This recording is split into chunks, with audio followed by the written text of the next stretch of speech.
Number one, I'm not a conservative. I'm more a libertarian. I swear to God. Are you really? You're a libertarian? Yes. If I'm all for fucking. That's surprising. Why is it surprising? It's because you've been sold the same shit everybody else is. I made a few cracks on Tough Crowd years ago, and because we're in a left-wing business, I get Mussolini. But people who know me, even Marin said that. People who know me, I'm nothing. I had to get some. I had to make people pay attention to me. So the way to go. Let's go that way. A little bit. Oh. But I guarantee you and I'm all for people should be able to do whatever the fuck they want if it's not hurting me. Yeah, that's how I am too. And all we need the government for is to protect the fucking country. Would you not have a podcast intro done and have to do it while you're trying to pack 38 minutes before you had to leave for Scotland? That's just a question. I mean, I don't know. I don't know where you were raised. I'm just wondering what you're... I'm not really wondering. Ladies and gentlemen, welcome to Ari Shaffir's Skeptic Tank. Episode something. 220, 230. Hell yeah, stainless steel retractable ballpoint pens. All right, so on today's episode, here's the deal. I had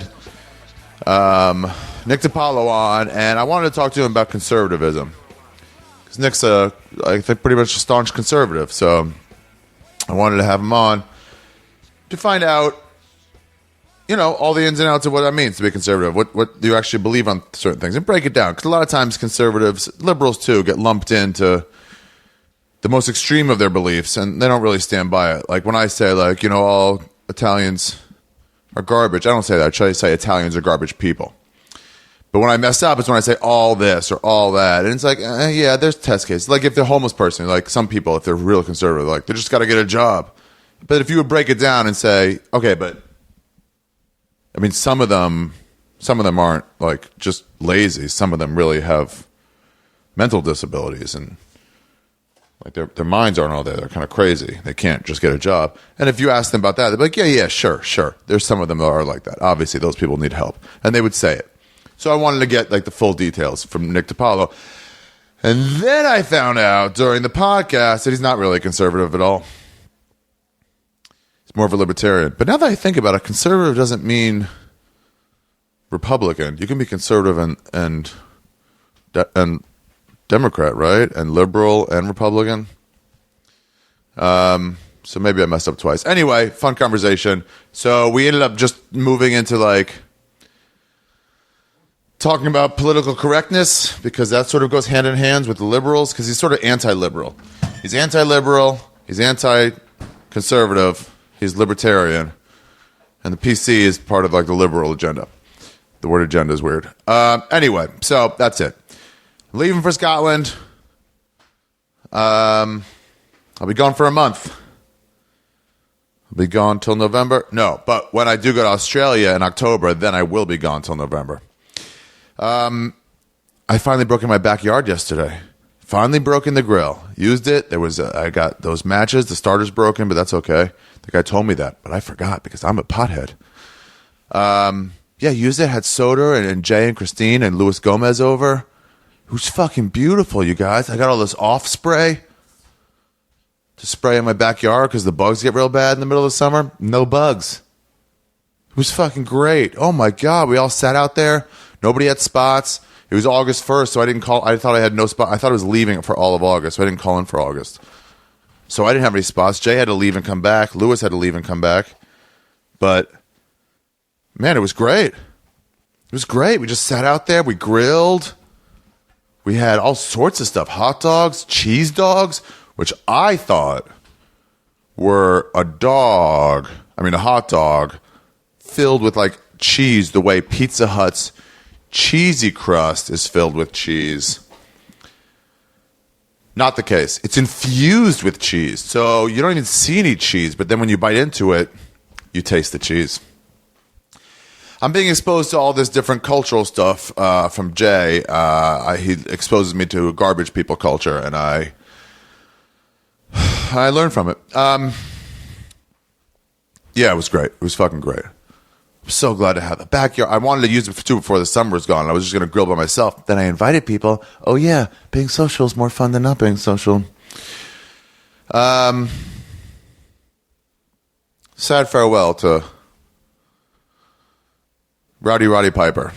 He died this week. In his sleep, I heard heart attack, which death gets all those guys. Heart attack is like the main thing. You could just guess. He was a cool guy. He was a real cool guy. Started doing comedy, I don't know, 7-8 years ago. He just tried to get into it. A lot of those wrestlers are doing stand-up now because they can tell stories and they have a fan base. And Piper was one of the first ones to do it. Became friends with Simone real fast. And you couldn't understand why, besides the fact that Simone was a huge wrestling fan. But then you realize how kind a man Roddy Piper was. I mean, he was just real nice to everybody and so respectful of stand-up. He'd be like, hey, man, you're getting pretty good. I mean, that story started coming together. He mostly just told stories. He did my storyteller show once. It was great. And he would always respond the same, like, oh, no, this is your world. I'm just visiting. I'm just trying to get better. So respectful. He was a nice guy. He would sit in the main room by himself and play piano. He'd walk in there. It'd be kind of surreal to see Roddy Piper playing piano. One time, probably one of the coolest things I've ever done was for Sam Tripoli's Naughty Show. We had this whole thing where Dana DeArmond was on stage, was his guest for the Naughty Show. Shit, I gotta go! 33 minutes. And the plan was that me, as the amazing racist, was going to really get mad at Dana DeArmond because she had sex with black people. The amazing racists don't like that. So I was going to say, I said all this stuff. It was pretty fun. I said, your grandmother is rolling around in your grave. And she's like, why grandmother? Shouldn't my father's rolling around in his grave? I'm like, oh, I assume you didn't know your father if you're having sex with black people. Stuff like that. It's fun. And then Tripoli, the consummate host and fucking circus ringleader, he starts going like, oh my God, this is terrible. This is terrible. Who? Because as soon as I had a question, he took questions from the audience. That's what it was. As soon as I had questions, he goes, what? No, wait a minute. Is that the amazing racist in the crowd?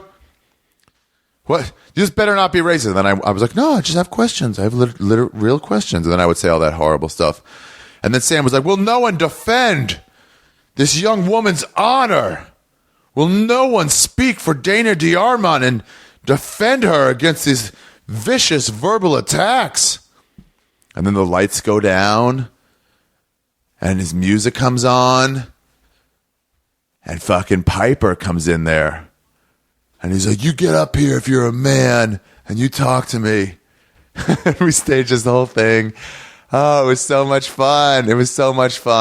He taught me how to slap him in the face. He was like, punch me in the face. I'm like, I'm not going to punch you in the face. He goes, don't worry, I won't feel it. I'm like, I'm not going to punch you in the face, Piper. And I was like, fine. He talked me into it. I was like, fine, I'll slap you. I'll slap you in the face. Like, okay, cool. He said, cool, slap me, but don't hit me don't hit my ear.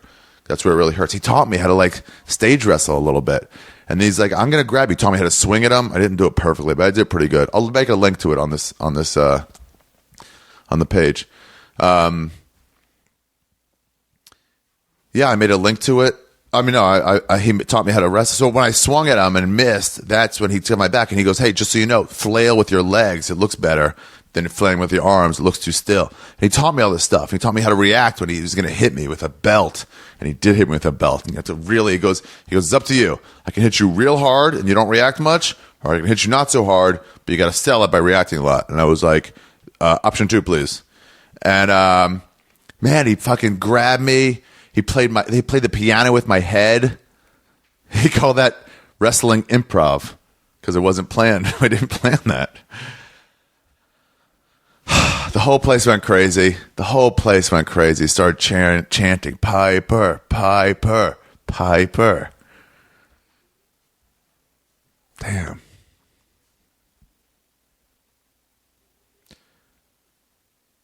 And then later, Tripoli was, he was like, my only regret during all that was not closing with that. He went second to the last. Someone else had to follow that.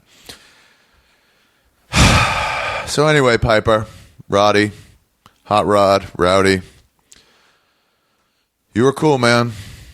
You were cool. I didn't know you really, really well. But he was always cool. It's too bad. All right. So let's start the episode. This is all about conservatism. Well, all right, I'll say it later. I'm going to have Dave Smith stay at my apartment. He's supposed to clean. He's supposed to do all the shit Lewis never did.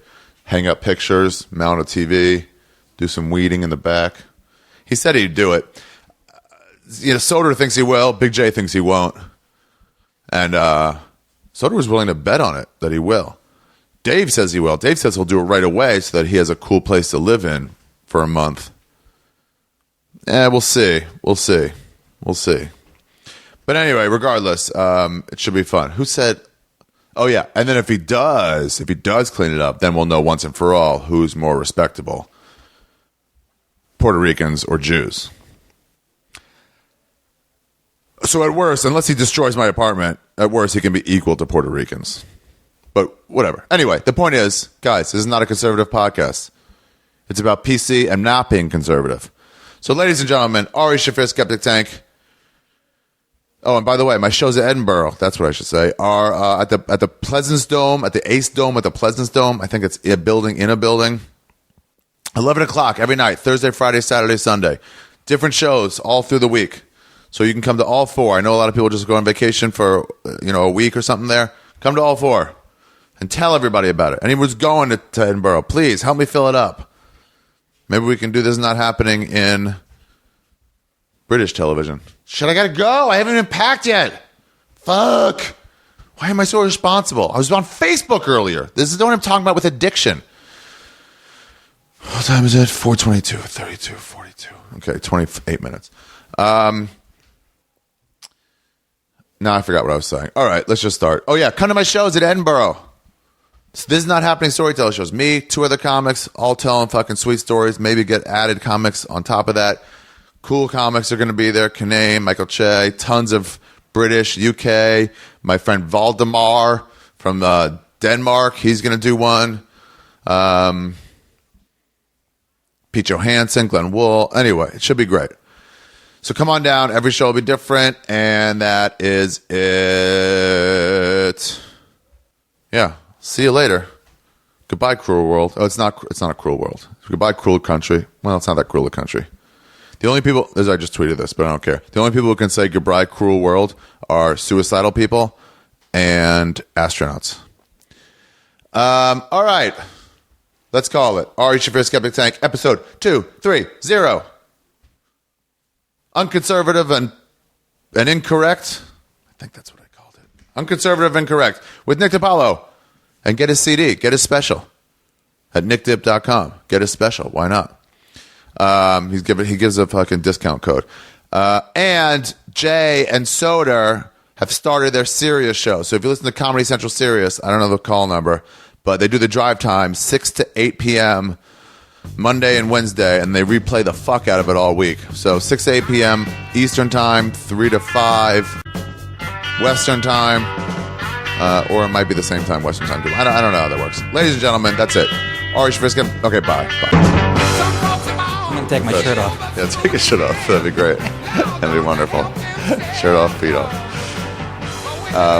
Was Marin good? Marin was great. Yeah? Yeah, I haven't... Were you guys together in Boston? A little bit. It's funny. I didn't even know he was there ever.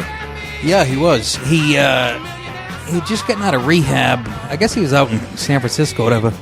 And our first gig back, yeah. He hadn't done comedy in a little while. I remember him being nervous, and he was opening for me at a place called Captain Nick's up in Agunquit, Maine. A what? Agunquit, Maine. It's like a gay hangout now.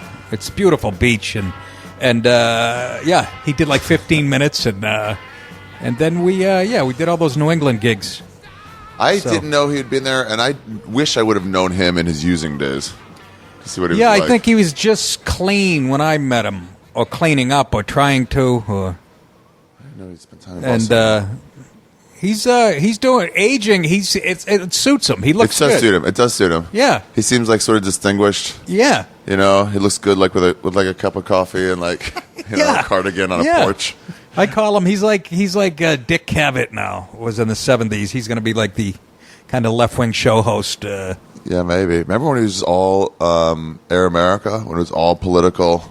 Yeah, Yeah, and we didn't bring up politics once. Really? He probably did that intentionally. What would we have to talk about, you know? He's kind of left that all behind, though. He doesn't really talk politics anymore. I think you're right. And me either, you know. People, I was never as political as Mark, ever. Really? Yeah. You're conservative, though, huh? I lean right. I'm not conservative. I mean, I'd shoot that guy who killed that lion, you know? You would? The guy who killed the black maned lion? What a fucking... What was the deal there? Where was that? It was in Africa, but the lion was on like a sanctuary. And he had to pay somebody like a bribe? He paid off a couple of locals, you know, who were glad to take his money. And they lured the poor fucking lion out with a dead animal tied to the Jeep. That's how they lured the lion out. Out of the sanctuary? Out of wherever he was hiding. On the sanctuary. I think they killed him on the sanctuary. What? They might have lured him. I don't know technically. I listened to 2 different radio shows on the way in here. One guy said, that's illegal. You can't kill on a sanctuary. On a sanctuary. That's illegal. And on the other show, the guy made it sound like the lion wasn't. He was lured off the property. Maybe that's I don't know the technical. Maybe that's the way we could do it. But either way, fucking horrible. And they said it's like the only black maned lion in existence.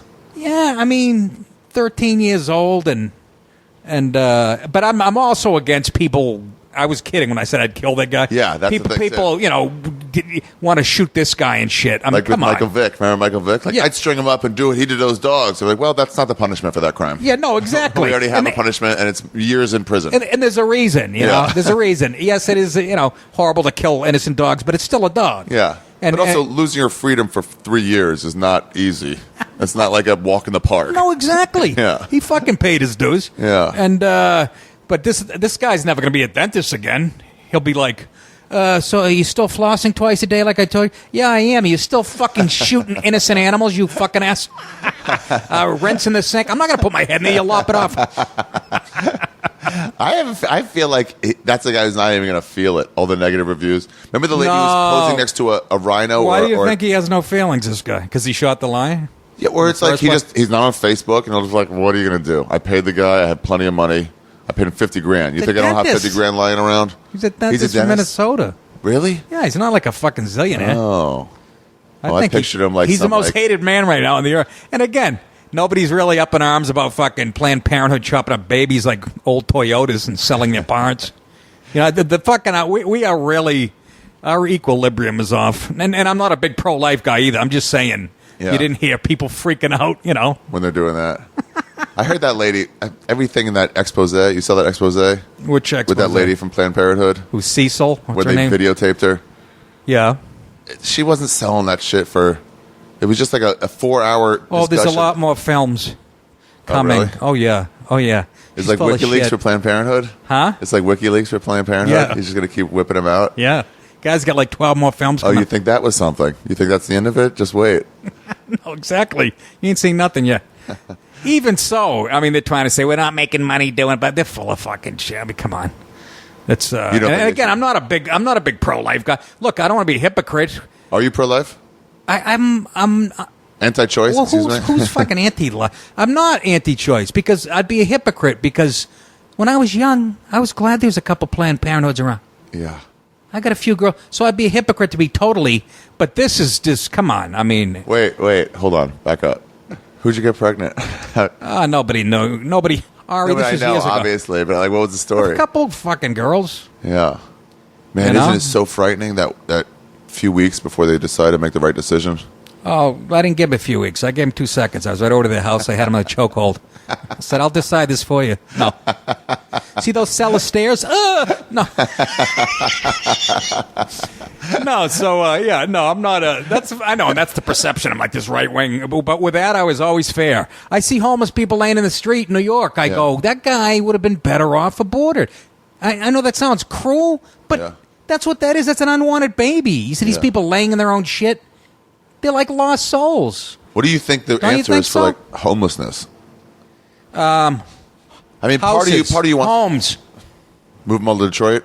All those empty homes. Well, I don't know. According to De Blasio and fucking Obama, they'll be building fucking low income housing in my neighborhood up in Westchester. That's their solution. Really? Not in their neighborhoods. But what's this? I don't know. A lot of them are mentally ill. I think you got to go case by case. You find out if they get a screw loose. You got to put them somewhere. Really? See, most conservatives don't think that way. Most of them are like, just get a job and be done with it. But it's like... That's not how most conservatives think. And I'm really? not... Number one, I'm not a conservative. I'm more a libertarian. I swear to God. Are you really? You're a libertarian? Yes. If I'm all for fucking... That's surprising. Why is it surprising? It's because you've been sold the same shit everybody else is. I made a few cracks on Tough Crowd years ago, and because we're in a left-wing business, I get Mussolini. But people who know me, even Marin said that. People who know me, I'm nothing. I had to get some. I had to make people pay attention to me. So the way to go, let's go that way a little bit. Oh. But I guarantee you and I'm all for people should be able to do whatever the fuck they want if it's not hurting me. Yeah, that's how I am too. And all we need the government for is to protect the fucking country. The military. Yeah. That's what I want. I want a strong military. It's too much military, too. Huh? Protect the country doesn't mean attacking everybody. We're not attacking everybody. There's so many we're in Yemen, man. Why is that? Why are we in Yemen? I don't know. I do. A little something called 9/11. What's that to do with Yemen? What are you fucking kidding me? They're it's all killing tied together. babies. It's all tied together. Of course we're in Yemen. It's a foothold for fucking people who want to lop your head off. I know you don't want to believe that. But yeah, but they're never going to get here. They're really? in fucking Yemen. They're living in villages. They're never going to get here? They here? just got a gun. Yeah. Huh? They just got a gun. Tell that to the fucking San Francisco parents who lost their daughter, and that wasn't a terrorist. That was just a fucking illegal who had been deported 8 times. What was that? Now you're making me sound like a real right-winger. What do you mean they're not going to get here? Anybody can get here. That's the point. And what are they? They're going to take a plane over here just to shoot a bunch of people? They don't have to take a plane. Actually, they don't even have to sneak anymore. They can take a plane. You're right. They can just get right in. You're right. It's too easy, man. Wait, what was the one in San Francisco? Well, the illegal immigrant shot that girl walking on the Embarcadero with her dad. Yeah. On a bright sunny day. You didn't hear about that? No, what was he? How much weed are you smoking, What was he? Ari? All of it, man. What was he? Perfect answer.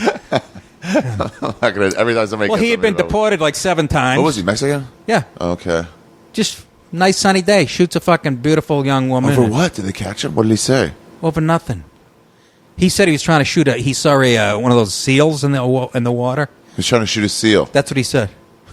But the point is he'd been deported 7 times. The point is he should have been fucking back in his own country in jail. Yeah. But your hero in office, Sanctuary City, so you for that? There's a difference in Yemen deported people. I just said that. Mexican. I just said that. My point was it's easy to get into this country, whether you're an illegal 7 from Mexico times. or a fucking psycho from Yemen. Don't act like our border security is fucking... By the way, I did a corporate for border control in Vegas once. You did? Yeah. How'd they pick you? They saw me in San Diego at the Comedy Store. And what were you saying that made them say we... They said they liked me. Oh, and those Amazing Racist videos where I pick up the Mexicans and take them to INS.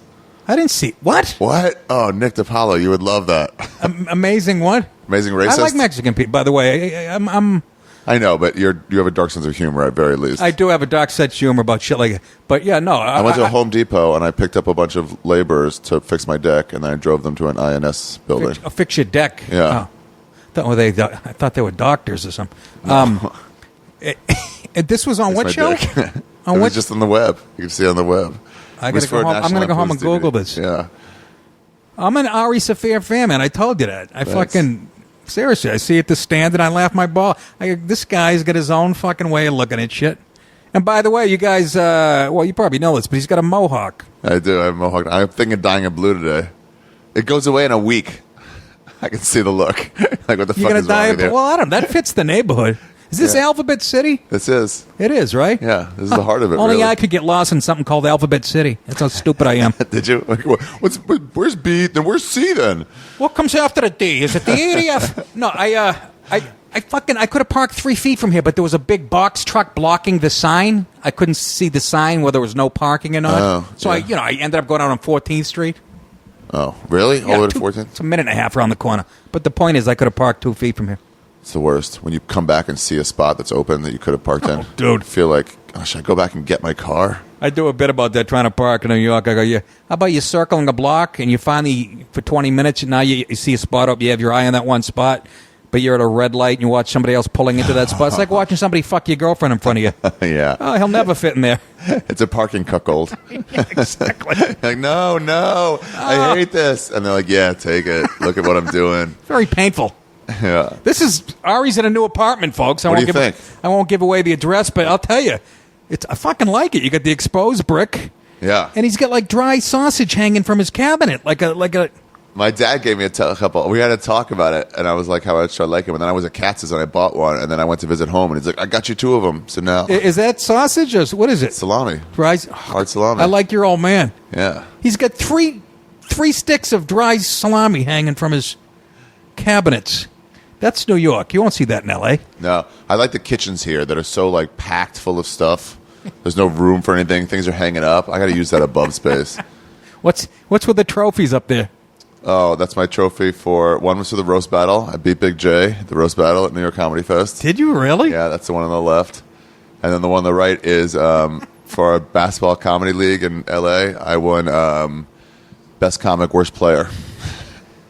No shit. Yeah. That's actually what you should. If you're a comic, that would be the perfect trophy. Yeah, I was like, You don't want to be known as like a jock. No. It's the wrong business for this. You remember the first time we met? Yes. In Boston? Was at your prom. I took you. Your freshman year. You had a nice peach dress, something off the shoulder, and I was in a blue tux. It was in Boston. You were talking to Rogan. You got so mad at me. Yeah.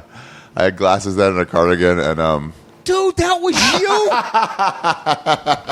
That was you. Yeah. I fucking wanted to kill you that night. I made the mistake of miswording my point. Why didn't you bring that up? The last time. Oh, but this is fucking... You remember that? This is I said to Rogan, I'm going to fucking punch your friend in the head. You know that fucking guy? What did you say to me that infuriated me? I said, we're in Boston. I say, all people from Boston are fucking jocks. Or something like that. Yes. You were like, you took a person like, I meant meatheads. I meant dumb people who just want to like fight. But you took it as like, Rogan said later, like, he played football, man. He took that as an insult. I'm like, oh, I didn't mean that. Ari, I would have never, if you didn't just say that, I would have never known that was you. Because I met you, years later, right? I could see the look in your eyes. It's like, who the fuck is this asshole? I'm like this, because I knew you were a young, who's this cocky motherfucker? And I was wearing a cardigan and glasses then. I always got misconstrued for a big alt comic. That's why. That's probably why I wanted to kill you. Yeah, and you're like, oh, sorry, we can't all be Janine Garofalo. And I was like, I remember taking that insult and going like, I don't understand that. That's not my hero. I can't fucking believe that you haven't brought that up since. I was scared to. I was like, I don't want you to hate me. I was like, let's foster the relationship a little. Funny. But that's like a good example of life, of not knowing somebody and then learning more about them. Yeah. Oh, but, yeah. Yeah, I had one of those text phones, a flip text phone. Yes, you did. I was in there. Because I don't know, you and Rogan were talking, catching up. I was like, I don't know him. What am I going to do? Join in the conversation? Butt in as a young comic? I can't fucking believe. The minute you said that, I got angry about that night. I didn't mean jocks. I didn't mean jocks. I mean, there's a lot of meatheads in Boston. What kind of generalization is that? Boston's a liberal pussy town. Everyone drinks and fights. That's what I mean. Don't you like that about Boston? I mean, as opposed to what, here, where they fucking do drugs and stab each other? You're right, though. You're right. Boston is like the Old West. I remember Dave Attell coming back from a road trip. Yeah. A road trip. He did a weekend up in Boston at Faneuil Hall. And I remember him coming back, and this has to be 10, 12 years ago, and him saying to me, he goes, it's fucking like...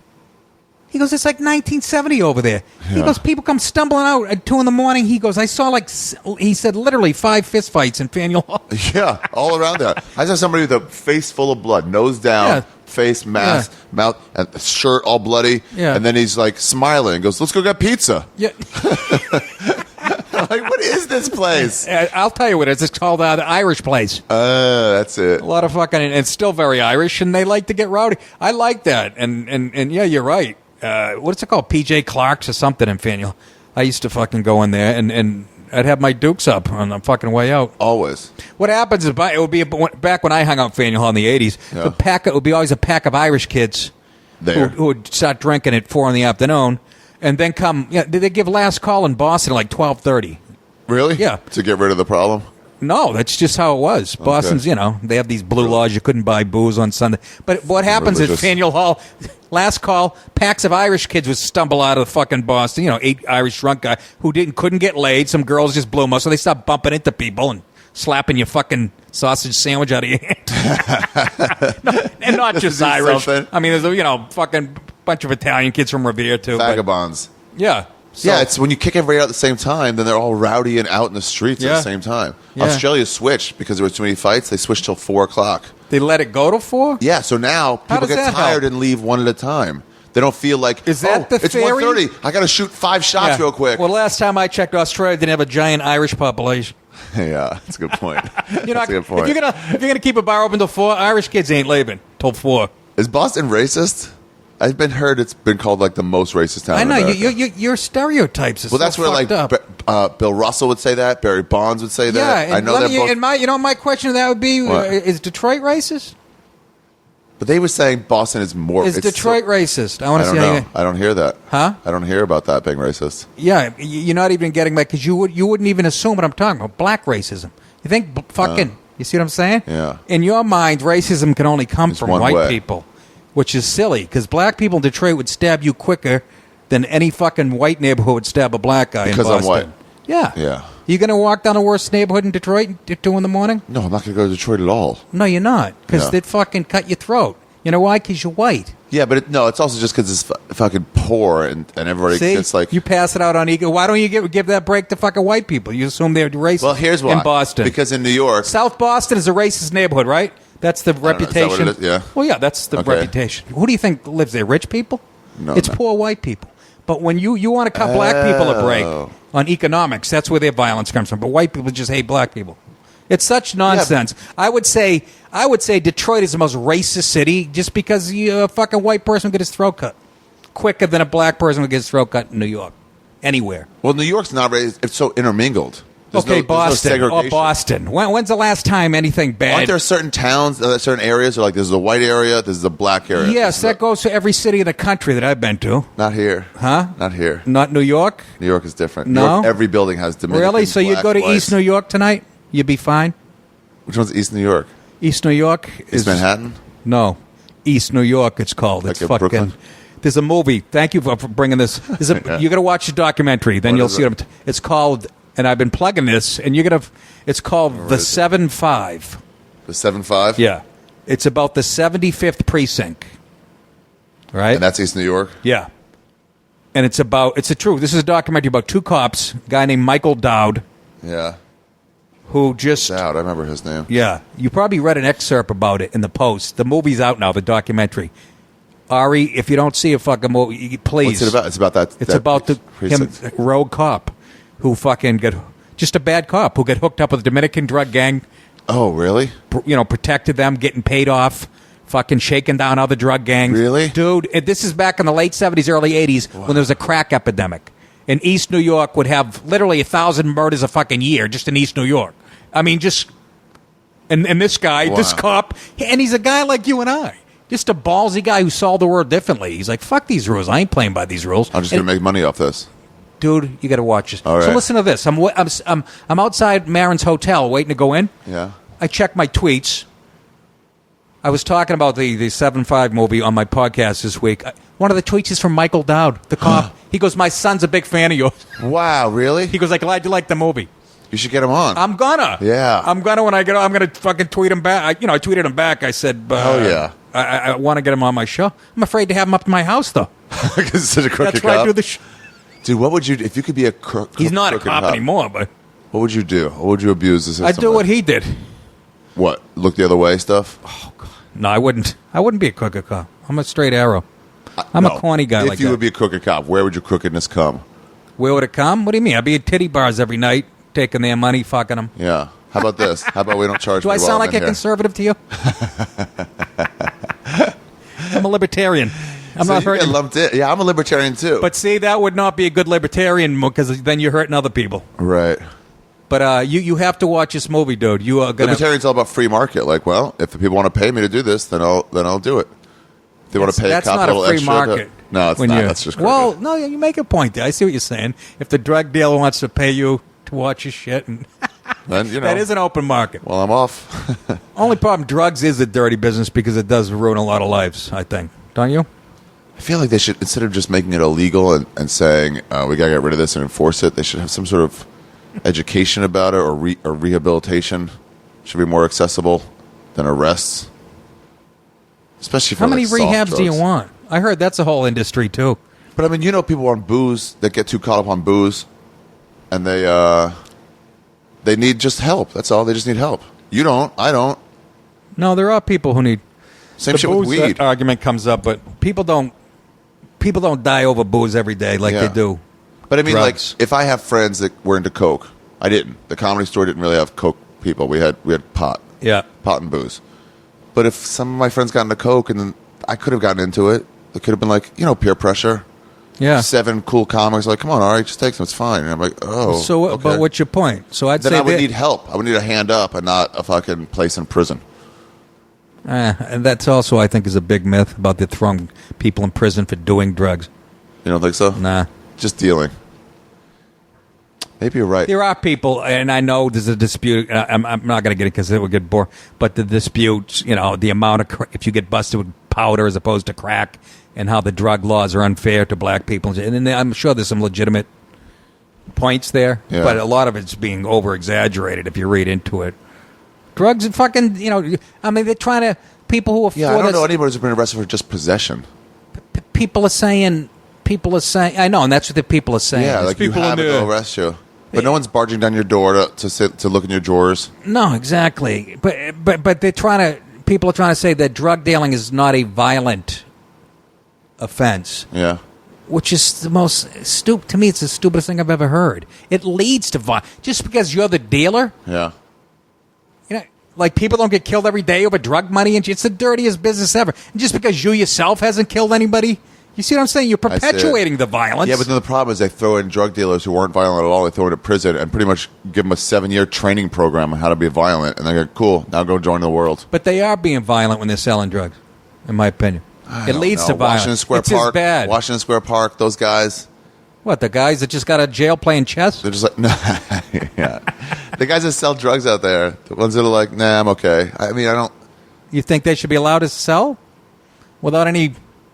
Really? I mean, what do you want? The government to take their cut off it? No, I want them to not sell drugs. Drugs aren't a good thing, Ari. Yeah. Oh, I'm just saying they're not violent. But yeah. First of all, you don't know that. I'm sure 10 out of 10 of them have records, I guarantee. Yeah. But even if they aren't, they're ruining kids' lives, and it leads to fucking ruin. What do you think? But illegal doesn't work. It's not gone just because illegal doesn't work. So it's like, what do you regulate it and say you can sell this, but no one. I don't know the answer. Look, I know Amsterdam's tried it, and that place is a hellhole. It's gone to hell. I heard. Really? That's what I heard. It's a dirty place now. I don't know. The red light district. You know more about it than me. I've been to Amsterdam. The red light district isn't bad, but they keep it in one place. Yeah. So it sort of works because no one in Amsterdam goes to the red light district. No. It's like a tourist spot, but it's near the airport, and it's just like regular citizens like.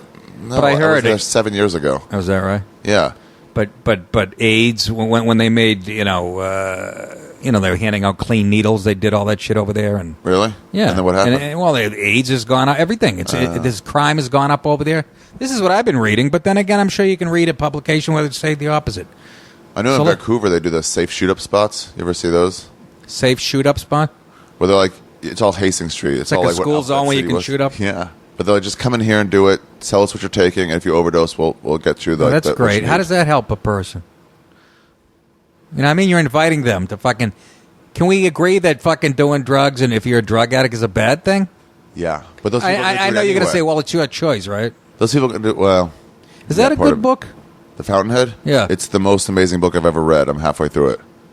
I can't believe I haven't read it yet. I shat on her for like years, Ayn Rand, to be like, fuck her, just based on what other people told me. Yeah, and because of my politics, I've heard nothing but great shit about her. Oh, really? Yeah. What is she? What's her politics? I don't know. She's like no, I thought she was like a fucking pro-capitalist. Isn't she like really free market, crazy? Yeah, I guess. Anything goes? I don't get any of that shit from this. I heard later in life she got kind of crazy and started believing her own hype, like Kinnison. You know? But this was like early Kinnison. Where Is that it's right? Like before that. It's the most about... What's it about? Okay, it's about two architects. Yeah. And one is a fucking sellout and one's an artist. And the sellout is like, he's still good. He's good. But he's just in it for the money and the people giving him cash for so it's free fame and the critics. And the other one is like, I don't give a shit about any of that. I'm here to build beautiful buildings. And everyone else copies the Romans and the Greeks. And he goes, no, fuck that.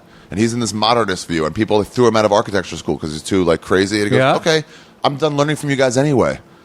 I already learned everything I could. Fuck you. Goodbye." He'll work on a rock quarry until he gets work as an architect because he wants to know where the fucking stones come from. I'm already hooked. Dude, it's amazing. And about not learning critiques, there's I just read a book. Do you remember the characters' names? Because Barry Katz, Barry? Howard Rourke. Barry, I was in a dispute with Barry, and he compared me to one of it's Howard Rourke or Peter Keating. Or a Tui. But he's like the writer. He was comparing me to the guy who would, ironically, and again, my image has been distorted, but to me, well, in Barry's eyes, I'm the guy who doesn't give a shit about the money, who just cares about the art. Yeah, you're Howard Rourke. That's what he said, Howard Rourke. Too. Yeah. Yeah. Which is funny because they destroy him. You think I'm like this like right-wing pro? Isn't that funny? Barry sees me as the fucking purist, the guy who doesn't give a shit. That's so crazy. Yeah, you guys had even tough I'm crowd. an enigma, folks. I'm not that easy to figure out. Don't base your shit on clips on Tough Crowd where I make some wild generalizations. Not clips. I watched every episode. That's actually a good point. But I'm not as simple.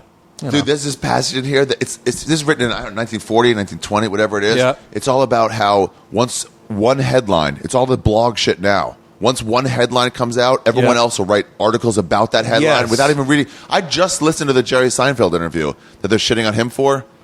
Oh, about saying... And then Kindler did a State of the Industry address on him, and all these people writing about it. They're like, you know what? I never actually heard the interview. And me and Rebecca Trent just looked it up. Right. And we're like, oh, he's not talking about colleges. Right. The guy says, but I'm going off headlines, and I know better. Yeah, me too. The guy says, "What's the state of the atmosphere right now with political correctness?" Right. And then he goes on his own. The guy goes, "I know Chris Rock and one other person won't do colleges," and so he briefly says, "Yeah, colleges. I know that some of them are tough." Right. And then he answers the first question: the state of political correctness. Right. And that's when he talks about his daughter and stuff.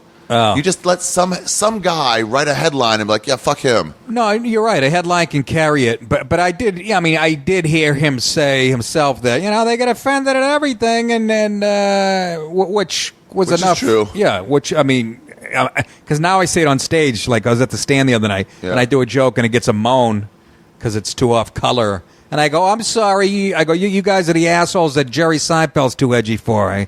But that's what it is. I think it's true. Where it's like, you got to go. No, I'm just checking. Okay, tell me what. But I think it's true where people hear the word sexist or race or anything, and they go, "Whoa, whoa, whoa, whoa!" You can't say they're that. hung up on the words, not the context. I have a joke that it's talking about me doing something, but it requires seeing some Down syndrome children playing bowling in my lane. Bowling? Yeah. And as soon as I say there's some Down syndrome kids, I gotta go, stop, guys. This is not. I'm not making fun of them. Stop. And people like laugh or go, okay. Because just you hear about it, go, no. Oh, I know. I live in that world. Every premise that comes out of my mouth, the people are going, uh-oh, where's he going with this? What are you writing down? I'm going to read this passage from the Fountainhead in the epilogue, in the outro. I write down little notes. Good move. Yeah, thanks. Most comics don't do that. Most comics are garbage when they're failing out. I notice your podcast is always up there. I check on, I still check on iTunes. I always can't check the ratings. You told me that. Make yourself nuts, right? So, Howard Rourke would never check the ratings. Howard Rourke doesn't care. Well, I didn't say I was him. People say I was him. I'm not him. I'm fucking Donald Trump. No one's that far as a purist, but I want to be like him in moments. I'm going to read this now. You should. I mean, it's a novel, not a book. I don't know what you normally read. It's just funny. What am I reading right now? What did I just read? Oh, I read Colin Quinn's book. Really? I heard that's really good. Oh, it's so goddamn funny. God damn. Going to see it Sunday. Where is it? At the Cherry Lane. I'm always plugging his shit. Cherry Lane Theater. Go get my album, Another Senseless Killing. It's still available. At nickdip.com. Use the radio code Nick. Get $3 off. No, and it's doing good. $3 off. I went out L.A. last week. I went to do Rogan. I did Corolla. I did Fitzsimmons. I did Dom Herrera. Fitzsimmons is great. Herrera's fun. Laugh Factory. Yeah. Yeah, that's and cool. I just Jamie did Marin an hour ago. I'm doing you. And you know what? Fucking, by the time I got home, it was back in the fucking top pushing echelon. back up. Another Senseless Killing. It's doing good. Folks, if you like, I mean, you'll love it. Here's the deal. Nick DiPaolo is a professional comic. Thank you. And you know what? That's the best compliment you can pay me. People don't understand. They're like, oh, how's that guy? This kid's good. It's like, you can't replace 25 years of experience. Even if you don't... Exactly. I don't care what you thought. Even the people like Margaret Cho, I know some people are like, oh, I don't like her. I'm like, that was 20 years ago. And she's put in 5 times more work than you knew her. Great point. So it's like, I don't care how bad you are. You're going to get good when you practice for 25, 30 years. And it's funny. Somebody said that I was in Ventura. When I went out to L.A., I did all this podcast. Yeah. I flew out on my own dime. Yeah. But just to defray some of the cost, I did Ventura Harbor Comedy Club up in Ventura. Yeah. And some guy said it to me. This guy, he goes, "You're a fucking true pro, man." I did like an hour and 5 minutes standing on You just know standing what you're on my doing. head. Yeah, because it's almost not if the funny's in you. Yeah. You know what I mean? If it's in your DNA. Well, it's all technique. You know, the first time you had to get angry on stage, you're like, oh, I didn't do that right. I didn't know how to do that. And well, that's what my point. You and then 16 once years you learn pass. technique after 28 years Yeah. of having a presence up there and being a little unpredictable, which I think is key. Yeah. And then fucking if you got the funny in your blood. You put all that shit together. Out. But there's other nights where, he's like, wow, what's he be doing it for 2 weeks? He was harmless. That's the best. It's because it's not a science. It doesn't not. work every night. And you're like, you know what? Maybe I'll try this. Like, wrong. It's like basketball players. Like, I'm going to cross over. And then Iverson's like, well, I'll just take it. And you're like, damn it. I didn't think about that. No, exactly. It doesn't work every night. And you try to tell people that. Do you remember when Iverson came into the league and make Jordan look like a fucking fool? Yeah. That was like, what? That's Jordan. And he's still in his prime. Yeah. Yeah. Yeah. So let me get some of your politics then. As a libertarian, I want to get some of this. Cops. How do you feel about them? And the idea now that Black Lives Matter and all that shit, and the cops are all racist. There's a real thought of that. Am I wrong? There's a real what? Thought of cops are all racist. Well, yeah, that's the perception that's put out there by the fucking libs mainstream media, and they've been playing with fire for years. I remember being in my 30s going, what are they trying to start a race war? Just the way they selectively choose stories where it's a white cop involved with a black. The media just wants to sell papers, and it's dangerous. It's dangerous. And it's taken fruition now. But I'm sorry, but the fucking Ferguson thing, Yeah. that they were wrong on that. They prejudged that. That kid had his hands up, fucking totally wrong on that. Baltimore, they Trayvon Martin, they try to draw conclusions and paint all these guys. You think cops get up every day? They're going to do a job. You can agree on this. Where they're going to risk their lives basically every day. Yeah. Really, you think white cops going to go? I'm going to kill a black. Of course, there's a few bad ones out there. That's why I'm telling you to watch this documentary. Oh, right. It wasn't really about race. It was about drug, but he was a dirty cop, right? Yeah. So watch this. Of course, there's bad apples. Well, you remember the Rodney King beatings in the video? Yeah. They cut off the first 7 minutes of that course. video. And that 7 minutes showed him fighting to a standstill That's with what those 3 cops. I know. And then they just show him beating him. And people see that. You see the moving image, and you're like, I mean, I'm not immune to it either. I'm like, that's awful. What are they doing? That's all they show ever. That's all. Even the white cop context. kneeling on the black girl's back, the girl in the bikini. Uh-huh. Did you see all the people around? Yeah. You don't know who has what. I don't give a fucking she was 11. Do what the cop fucking says. And I'm not saying, but the numbers don't lie. Cops literally have, it's something like tens of millions of interactions a year with civilians. Really? Yes. Yeah. It's in the tens of. So, of course, some of those are going to turn violent here or there, and it's going to go wrong. The point is, but most of them are just super a fine. handful of them go wrong. Ari, that's 0.0001% that go wrong. Hardly an epidemic. That's my point. It's the media selectively chooses these stories, and if you do that and only show the cops being bad, the media is so powerful. Yeah, it is. It's well, once they realize like we can affect people's, like I know either Fox News or I don't know, I don't watch those things, but either Fox News or the other one or MSNBC, they said we want 65% of our stories being pro-war and 35% being anti-war, and that way we'll get our listenership to eventually feel pro-war. Yeah, because we'll hit them with 2/3. Where'd you read that? I don't remember. Maybe I made it up. This is where the weed comes in. Yeah. Yeah. No, I don't think Fox said that or MSNBC. Really? But yeah, no, come on, you can't fucking say I'm that wrong. and be. Hey, but you can shit all over Bill O'Reilly and shit. He has been great on this race shit. He's the only guy talking honest out there. I love when people put on their Facebook, they show some cop beating somebody, a white person or something like that happen. I just write Black Lives Matter. Because it's like, hold on, all lives matter. Yeah. Did you hear? And I played this on my podcast, by the way. What's your podcast called? Nick DiPaolo podcast. Excellent. on riotcast.com or go to nickdip.com. And I was talking about the Martin O'Malley. He was the former governor of Maryland. He makes Obama look conservative. He's a white, far-left fucking douche, in my opinion. But he was in front of a black audience, and he goes, all lives matter. They stopped booing. He's like, black lives matter. White lives. When he said white lives, the all black audiences started booing. But here's the most important part of the story. The next day, he's on a black radio show apologizing for saying all lives matter. The libs are eating each other, and I'm enjoying it, Ari. Oh, yeah. They are eating each other. The fucking Seinfeld saying colleges, Seinfeld. I love when somebody will say something, some liberal or feminist, and then some other feminist will like, oh, you used the wrong words. And then she goes, no, I was making fun of him. And they start fighting. I'm like, you guys are on the same side. They're eating each other now. You're so in a rush to fucking blame. Yes. Well, that's a good sign for people like me and you, libertarians. But the political correctness is starting to eat itself alive. Yeah. Right here in New York, de Blasio, the head of the city council, what's her name? She's a Hispanic, Mark Vever. Whatever. But she pulled like the feminist card, the sexist card on de Blasio, who she works for.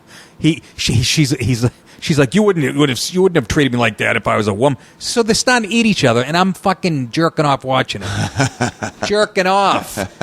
Because nobody likes political correctness. Nobody. It's just so restrictive. Well, there's no logic left. People on the far left have lost your fucking minds. I don't give a shit what you say. I think Seinfeld's right. You say a word and be like, whoa, whoa, whoa. How did it get like that? Not from righties, not from guys like me. I know we're the bigots, remember? We don't fucking care what we say. Can't have it both ways.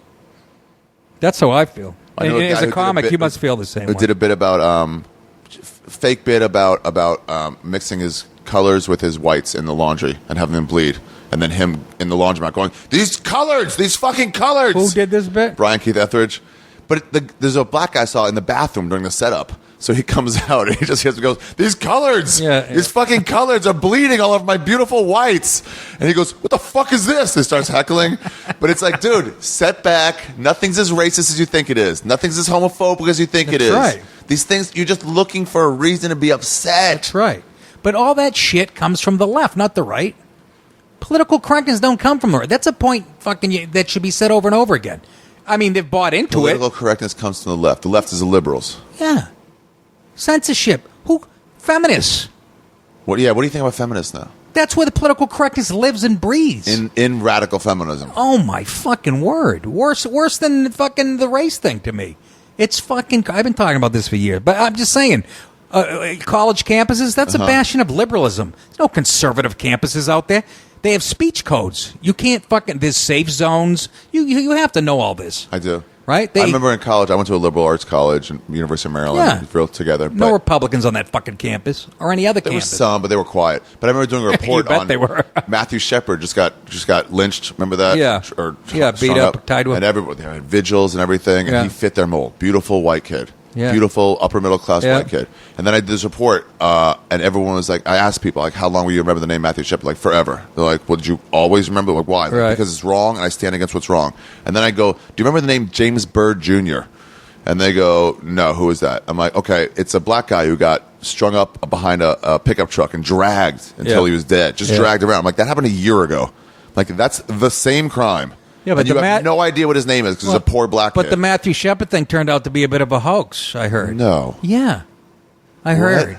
Again, I don't know what to fucking believe in. I read this fucking 8 years ago. I don't believe either. The fucking media. No, Google it. But it wasn't a bunch of fucking rednecks who tied him. One of the guys that beat him was gay or something.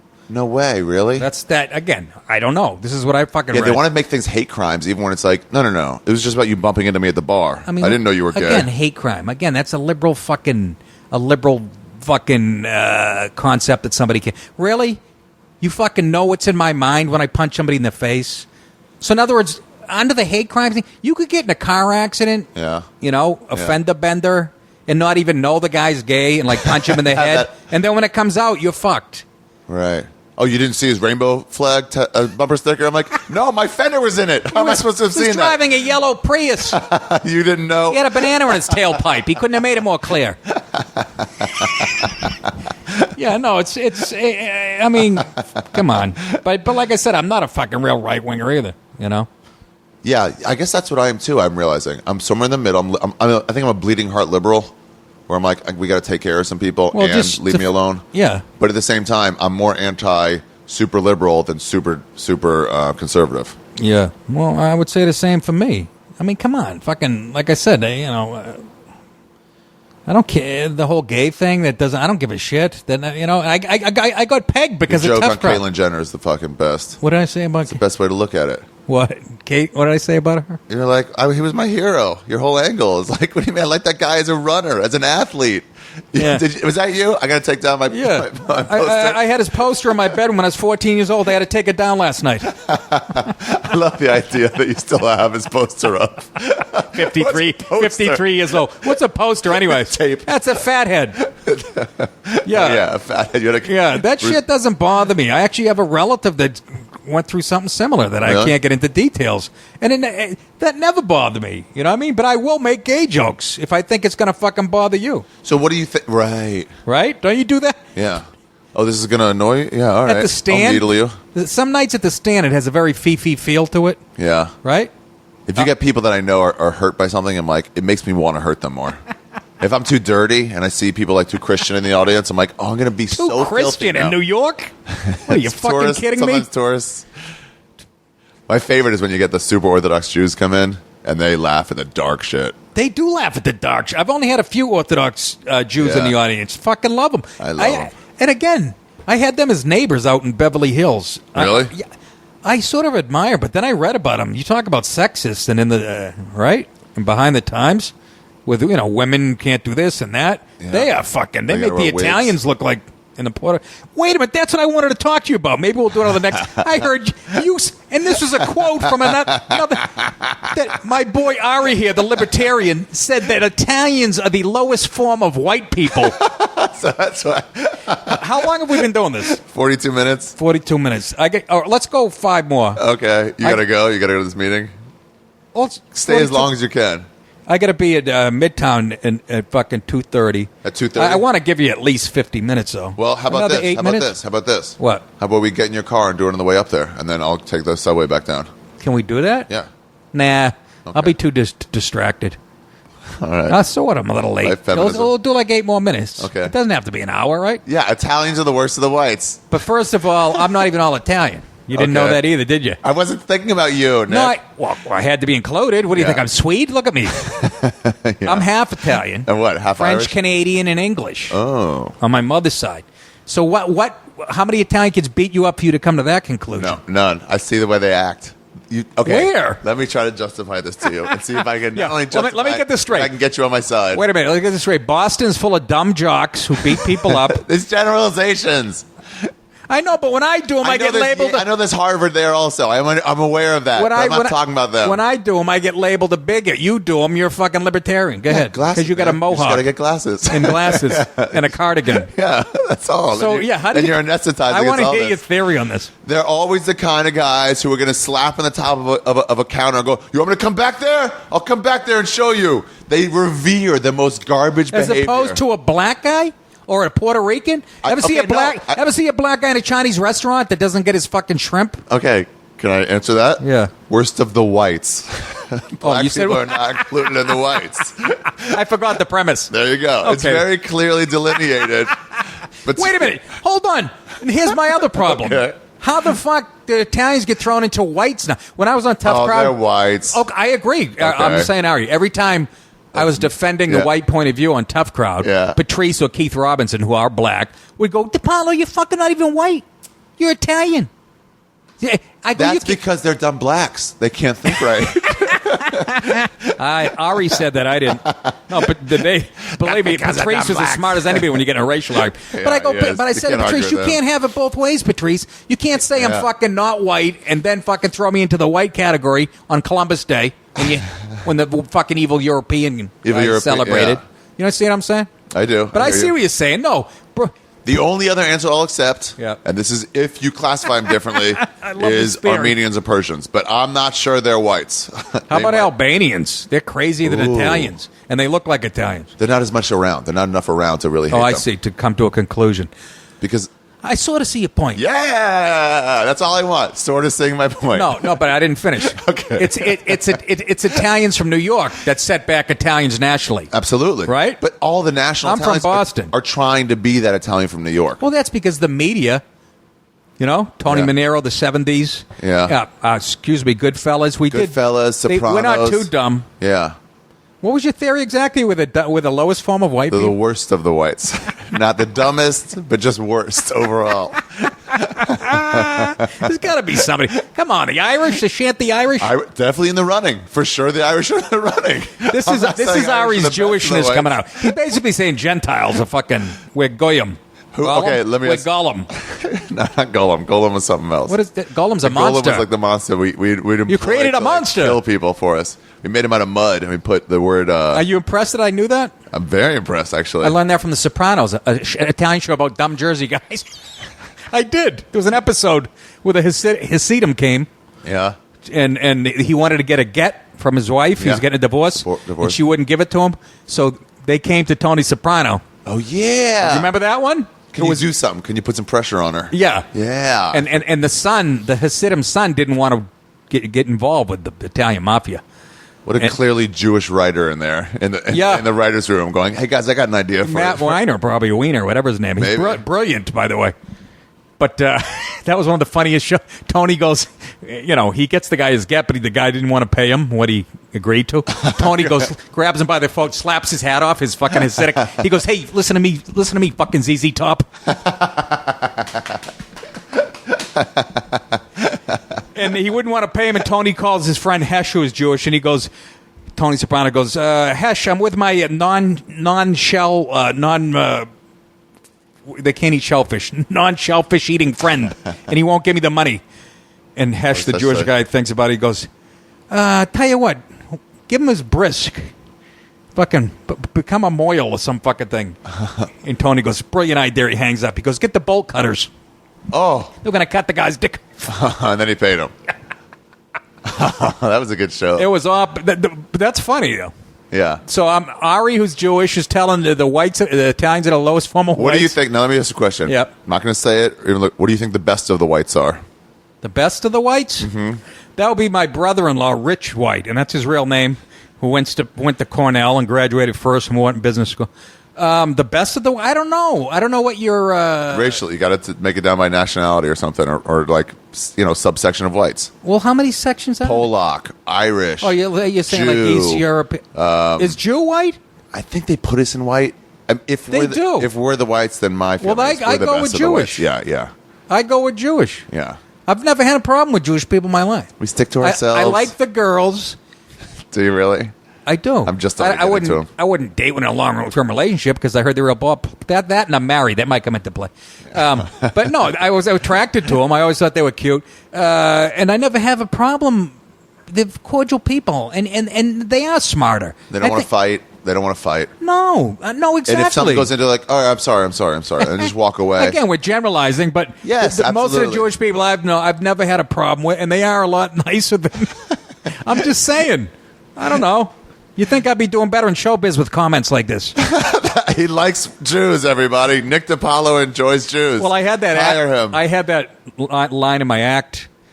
I used to say, well, I think the Jews control Hollywood. And my friends would go, well, why do you think that? I go, you ever read the credits after a sitcom? It's like Schindler's List. It was one of my best jokes ever. It's my favorite thing, especially in like black movies, and then seeing all the Witzes and the Bergs and all that. Yeah. And 12 Years a Slave, and you see 200 Jewish names after. Yeah. That's how it's made. We do run it. No, you don't. We don't run it. We've all been successful at it. No, you do. But I don't understand. We're not giving each other jobs. Well, you are. Like, but so what? My point is, if you do run it, I mean, you see what I'm saying? It should be a compliment to run a business that complex. It's used in a negative. Jewish people bright. I really think they're brighter than most people. That's why they get threatened by them. John Roy did a joke about that. They're like, "Oh, Jews love money." So everybody hates them. Jews love money. You're like, who doesn't love money? Who doesn't love money is right. Yeah. You guys love it a little more than us. But no, I'm fucking joking. But yeah, I used to do jokes like that. and it pissed off my acting teacher, Aaron Spicer. He Really? goes, "You're not going to." He goes, "You're a great comic, but until you stop doing that horse shit." I go, "Fuck you! That's a joke. You could have never thought of it." And you know what? The joke ended up on. You know what? The joke ended up on. Matt, what's that? What was the show with gay people in the 90s? Queer Eye for the Straight Guy? No, it was a sitcom. Deborah Messing. Oh, yeah. Can you imagine? You and I can't think of the name of it. Something and something? Yeah, something and... What the fuck is it? Anyways, my joke ended up in that. Really? Yeah. What joke? And I still think it was Laura Keitlinger because she was writing for the show. Who took it from you? But Laura's not a thief. I'm not saying that. She might have heard me say it at a table in L.A. or at the Comedy Store. It ended up in the script because they... And I had done the joke 3 years previous, so... what was that show? And I was proud of it. Will and Grace. Will and Grace. There it is. Will and Grace. They did a joke, it was rewritten, but it was my joke. Well, he's looking at some Broadway script and says something about the credits read like Schindler's List. Oh, really? Yeah. So somebody. No, I say Laura. It could have been any writer from Will and Grace. It could have been the Comedy Store. You know who steals the most? Family Guy. They do? Left and right. From comics? Yeah. I believe from store comics, and then I've heard people from here go make the same assumptions on their own. I think they come in and they just go, "Let's do this," and it's just too dead on over and over again. All right, you got to go. Because I got to walk to my car and fucking get up there. Right, but we did 50-something minutes, right? Yeah. Ari, can I plug my shit? Absolutely, man. The podcast, Nick DiPaolo podcast at riotcast.com or nickdip.com, which is also where you can get my album, Another Senseless Killing. And use the coupon code Nick or the word radio. Oh. You get $3 off. Another Senseless Killing. Yes. You're talking about your killing on stage. That's the double play. Yes. Why did I just get that? God, I'm a fucking idiot. Because it's a clever title, isn't it? Yeah, it is. Now when people ask me about it, I said, no, I'm talking about the lion that the guy killed. That was a senseless killing. There you go, buddy. Do I get paid, really? Yeah. I'll take it. Yeah. Do you get paid doing it? I'm the only guy doing an money. unmonetized podcast. I make some advertising money here or there. People use my Amazon link. You got to teach me how to do that. Okay. Ari, I'm a big fan, brother. Thanks, Nick. Thanks for having me on. Sorry, I was texting and saying all people in Boston are jocks. I can't even believe that was you. I knew you didn't know it was me too, and I was like, I'll just never tell him. All right. So I enjoyed him like me. I'll see you at the stand. That is the episode. By the time you guys are hearing this, I'll be in... No, maybe I'll be on the way to Scotland. 6 hours. I'll be like right up... Well, maybe I'll be landing there. Honestly, it doesn't really matter exactly where I am when this comes out. I'll be in Scotland for the month. I'm excited. We'll see what happens. I don't know. Maybe I'll get into something. Maybe I'll fall in love with a redhead. Or is that Ireland? Is that Ireland? What are the Scottish... stereotypes? Is that Scotland? Yeah, so that's it. Thank you guys very much for tuning in. I'll be doing next week's episode from Scotland. I might do a State of the Union address. Have Dave Smith back on to maybe once a year or something to get the libertarian view on the Union and what's going on with America right now. Well, we'll see. But regardless, I'll be doing the intro from Edinburgh, Scotland, or somewhere out there. Come to my shows. Make sure to tell everybody about my shows. This is not happening. It's Thursday through Sunday at 11 p.m. at the Pleasance Dome, the Ace Theater, or the Ace Dome at the Pleasance Dome. I think it's almost all booked. Canaan is doing the first week. I don't think we're going to say who the people are doing what shows. But there's different people doing different shows. Michael Che is on it at some point. You know, you don't know who you're going to get. A lot of European comics that I had to just ask about and, get best case scenario of like, I think this guy's good. I don't really know about him. I'll just take like referrals. And I think we got some great people. So come out 11 o'clock in Edinburgh, Thursday through Sunday. Every show is different unless you come 2 weeks in a row. And then I might be the same. But all the lineups are completely different for every single show. So no repeats. So if you come once and it can be the same comic again. And if you come in 2 different weeks, just don't come the same day. So if you come on Thursday one week, come Friday the next week. Or come Thursday, Friday, Saturday, Sunday one week, get 4 different shows. Bam, bam, boom, bomb. What am I going to miss about America? The marijuana. Which, by the way, it might be time for me to sober up a little anyway. Have you ever smoked pot all day? Just all day. And then it's like so unbelievably tiring on your brain. Like, I can't concentrate. I literally can't think. Ooh, I got to shut my grill thing off. Propane lever. You just can't concentrate at all. Anyway, that's what I did yesterday. I mean, starting at like 2 and going all the way to like 3 a.m. Saw that Rousey fight. Again, I don't give a shit about female fighting. Until she loses 1 round, I don't believe that the other women are really trained in fighting. Until somebody at least tests her for 1 round. Even Anderson Silva lost a round to Dan Henderson. He didn't panic because he's better than him. She hasn't even been pressed. Like this Bechkohea lady. It was like, oh, she's so tough. Like, yeah, but she's never been punched in the face once. And then when she was, it was like, wait, what's this? It's like, well, how do you not know that yet? So until Ronda Rousey gets tested, I just don't give a shit about the women's fighting. It's just like, it's just one person. It's one person who knows how to fight. That's why it's boring to me.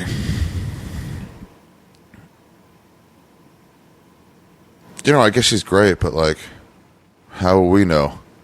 Were there any huge champions she took down? Did she have a Rich Franklin that had defended a championship, and then Ronda Rousey comes in and says, no, it's like the organization is made around you. You know, it feels almost like something they do in South Korea. Or when Vladimir Putin scored 7 goals in a Russian exhibition league game. Vladimir Putin, the president of Russia, the ambassador, whatever he is, king of Russia, whatever he is, 7 goals in one exhibition game. Final score was like 11 to something. 7 goals and like 3 assists. And it's like, oh yeah, everybody's laying down. It's not quite like that, but it's like, I mean, they're not laying down. The other girls aren't laying down, but they're just not trained. It's like if she became a comedian and she joined the comedians fighting league, and it's like, yeah, she'd beat us all. But that doesn't mean she's good. We're not. I love when I shit on women's MMA, and then people go like, oh, you don't think she could take you? And I'm like, I'm not a fighter. That has nothing to do with it. You know? You can say, like, CC Sabathia is not as good as he was. And, like, he's still better than you. And it's like, yeah, and I don't pitch for the Yankees. So I don't have to live up to those standards. Anyway, whatever. By the way, Yankees. I know DiPaolo is a fan. 6 games up. I don't think it's real. I think they'll blow it. They don't have a team this year, but fucking A-Rod's playing great. A couple of pitchers are playing great. The relievers are playing great. Oh, all right, you guys. It's time to go to Australia. And by that, I mean Scotland. I got to do some podcasts in Scotland or I'll be fucked. I think I have 1 saved up for next week and then maybe 1 more and then 1 for the week of September 11th. Yeah, I'll get some people on. All right, ladies and gentlemen, that's it. Ari Shaffir, Skeptic, episode 230. Danish and O'Neill got to be coming up, right? Or maybe I'll get them in October. When I film the next round of This Is Not Happening, you guys, if you want to make a pilgrimage, I almost forgot. And by the way, use my Amazon link. AriTheGreat.com. Click on Amazon and then go to Amazon. Go to AriTheGreat.com. Click on Amazon. Takes you to Amazon. Do all your Amazon shopping there, and it supports the podcast, and it supports giving Nick DiPaolo $100. Wait, what was I just going to say? What was I looking up? Oh, I got an announcement next week, too, about my touring. But that's not for a while. Oh, I know. I'm looking up when the This Is Not Happening shows are. If you want to go to L.A. to watch, where are we in now? August 2nd, August 3rd when this comes out. 1 week, 2 week, 3 week, 4 week, 5 weeks, 6 weeks, 7 weeks, 8 weeks, 9 weeks. In 9 weeks. On Avi Schneider's birthday. And right after Avi Lerner's birthday, we have more This Is Not Happening shows that we're recording. They're still happening. This Tuesday is or a week from Tuesday? A week from Tuesday. They're still doing it in the Belly Room. The one in the Creek in the Cave was great. Sal Volcano was hilarious. Mark Norman is always funny. Bonnie McFarlane. Everybody was great. Rich Voss, Sean Patton, who will be doing the TV show this year. You guys know Sean Patton from doing that story about his friend coming out and the fake gay bashing. Then a reel coming out in New Orleans. If you don't know that story, look it up on YouTube. Sean Patton, This Is Not Happening. Anyway, I believe this is what we're doing. October 5th, October 6th, and October 12th. Maybe 5th. Maybe we're doing more, too, in that week. But anyway, 5th, 6th, 12th. Maybe 11th and 12th. That's when we're doing all the shows. So come to L.A. Make the trip. Why not? Stop in, see a show at the Comedy Store, and then see my taping if This Is Not Happening. We'll work out a way to get tickets for the fans when it gets closer. But yeah, all right. I'm excited. We got some good names already, you guys. We got some good names, and we're close on some more. I wonder if I'm allowed to say the names. Am I allowed to say the names? Well, Joey Diaz is one. I wonder if I'm allowed to say the other ones. All right. That's it. Ladies and gentlemen, I'll see you in Scotland. Ari Shaffir, Skeptic Tank, episode 230. What did I call this one? Let's see if I remember it. Because he's not conservative. Unconservative, incorrect. Unconservative, incorrect. Because we talked about political correctness. All right. I tried to stay on a subject, but he wasn't conservative. It was going to be all about being conservative, and he wasn't conservative. So... all right, we talked about some political correctness and how he's not a conservative. All right, I get it. It's not the most focused of episodes. But they can still be good even if they're not completely focused. Who am I talking to, me or you? You guys, that's it. I'll see you when I'm back in America in September. We're probably going to do a This Is Not Happening show in September once. I don't know where, I don't know when. I will tweet about it or announce it here. All right. Bye, everybody. And if you want to hear me live, you can listen to Punch Drunk Sports every Tuesday at noon to 2 Pacific time, 3 to 5 Eastern time. I'll be Skyping in with Jason and Tebow and Sam Tripoli, talking about sports and so forth and so on. This week we'll be talking about how women's MMA is still not worth my time. Okay, bye.